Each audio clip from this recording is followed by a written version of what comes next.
Почитуване, СДС денес го зголемува државниот долг за нови 20 милиони евра. Според информациите, Министерството за финансии на денешната аукција за хартија од вредност се задолжи за 27,2 милиони евра, а утре доспеваат за враќање само 7,8 милиони евра. Министерот Тевдовски побрза да се правда, но сепак дилемата останува. Зошто Социјалдемократскиот сојуз одлучи да повлече цели 3 милиони евра повеќе од тоа што беше објавено во проспектот? Со последната аукција за само еден месец, владата предводена од Социјалдемократскиот сојуз ја задолжи државата за нови 60 милиони евра по основ на издавање на државни хартии од вредност.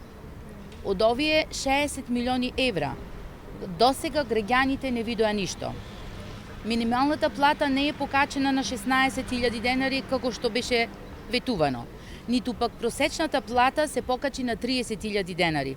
Докторите се уште чекаат на ветените 100.000 денари плата, а нема отпочнато ниту 1 километар од новите 500 километри автопат кој СДС ги ветуваше како капитална инвестиција. Допред само еден месец, СДС секојдневно ги напаѓаше издавањето на државните хартии од вредност.